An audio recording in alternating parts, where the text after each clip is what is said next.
আজকে আমি ছাদ বাগানে শীতকালীন বেশ কিছু শাকসবজির বীজ এবং টমেটোর চারা রোপণ করব। আর যেভাবে আমি বীজগুলো বপন করার পর মাত্র 1 থেকে 2 দিনের মধ্যেই জার্মিনেশন হয়ে গেছে, সেটাও আজকে আপনাদের সাথে শেয়ার করব। ভিডিওটা ভালো লাগলে অবশ্যই একটি শেয়ার করে দিবেন।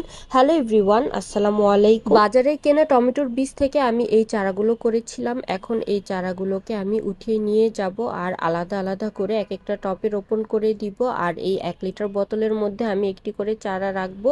গত বছরে 1 লিটার বোতলে আমি টমেটোর চাষ করেছিলাম। মাশাল্লাহ, 1 লিটার বোতলেও টমেটোর ভালো ফলন হয়। তাই এবারও কিছু টমেটোর চারা 1 লিটার বোতলেই চাষ করব। আর কিছু বীজ আমি সারা রাতের জন্য ভিজিয়ে রেখেছিলাম। এখানে রয়েছে দেশি এবং হাইব্রিড ধনিয়া পাতা মিক্স করে ভিজিয়ে রেখেছিলাম। এখানে পালং শাক ভিজিয়ে রেখেছিলাম। আর এখানে লাফা শাক রয়েছে, যেটা আমি ভিজাইনি। এভাবেই আমি রোপণ করব।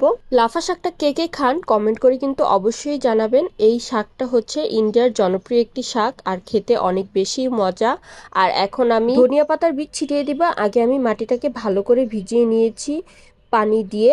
আর যদি আমরা বীজ ছিটানোর পর বেশি করে পানি দিই তাহলে কিন্তু বীজগুলো সাইড হয়ে যাবে আর মাঝখানে বীজগুলো থাকবে না, পানির প্রেসারে সাইডে চলে যাবে।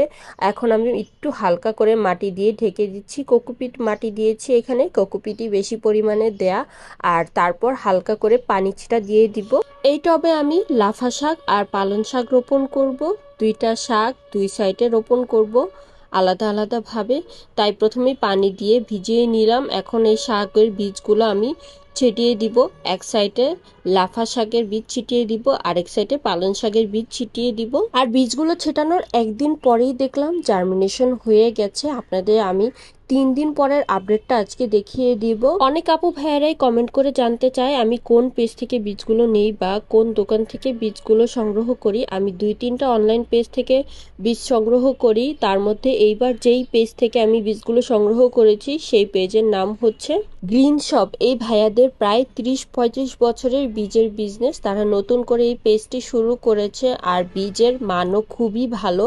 এখানে আমি 2 রকমের গাজরের বীজ ছিটিয়ে দিচ্ছি। এই গাজরের বীজগুলোকে আমি 1 ঘন্টা রোদে দিয়েছিলাম। আর এই বীজগুলো কিন্তু আমি পানিতে ভিজিয়ে নেইনি।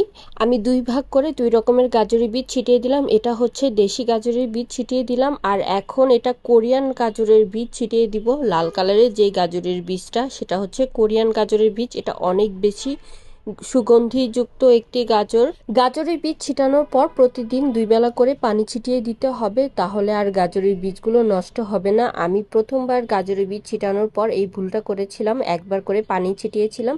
তারপর দেখলাম গাজরের বীজগুলো শুকিয়ে আর চারা গজায়নি। এইবার মাশাল্লাহ 2 বার করে পানি ছিটিয়ে দেওয়ার পর 3 দিন পরেই আমার গাজরের বীজগুলো জার্মিনেশন হয়ে গিয়েছিল। আর যে টমেটোর বীজ চারাগুলো আমি নিয়ে এসেছিলাম সেই টমেটোর চারাগুলোকে এখন আমি এক একটা টবে রোপণ করে দিব। এখানে আমি বড় টবগুলোতে টমেটোর চারা রোপণ করে দিচ্ছি আর 5 লিটার গ্যালনের মধ্যে আমি চেরি টমেটোর চারা রোপণ করে দিব। আর বড় যেই টবগুলো আছে সেই টবগুলোতে আমি দেশি টমেটোর চারাগুলো রোপণ করে দিচ্ছি। আমি 3 রকমের স্কোয়াচের বীজ 12 ঘন্টা পানিতে ভিজিয়ে রেখে তারপর একটি টিস্যু পেপারের মধ্যে একটি বক্সে বন্দি করে রেখেছিলাম। আর একদিন পরেই দেখলাম স্কোয়াচের বীজ থেকে শিকড় বের হয়ে গিয়েছে। মাশাআল্লাহ, এখানে 3 রকমের স্কোয়াচের বীজ রয়েছে, হলুদ গোল এবং হলুদ লম্বা, সবুজ গোল সবুজ লম্বা রয়েছে।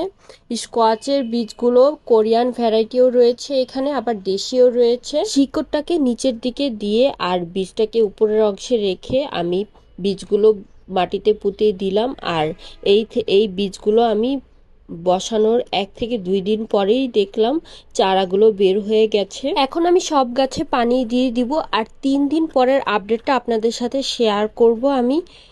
আমি সব গাছগুলোতে ভালো করে পানি দিয়ে ভিজিয়ে দিচ্ছি। আর এটা হচ্ছে 3 দিন পরের আপডেট। দেখুন স্কোয়াচের বীজগুলো বের হয়ে গেছে, মাথা বের হয়ে গেছে। আর এখানে গাজরের বীজগুলো মাশাআল্লাহ অনেক গাজরের বীজ জার্মিনেশন হয়ে গেছে, চারা উঠে গেছে। আর এখানে রয়েছে পালং শাক আর লাফা শাকের বীজ। শুধু ধনিয়া পাতার বীজগুলো শিকড় বের হয়েছে কিন্তু এখনো চারা গজায়নি। আমার আজকের ভিডিওটা ভালো লাগলে অবশ্যই একটি শেয়ার করে দিবেন আর আমার ইউটিউব চ্যানেলটাকে সাবস্ক্রাইব করে রাখবেন, আমার পেজটাতে ফলো দিয়ে রাখবেন। সবাই ভালো থাকবেন, আল্লাহ হাফেজ।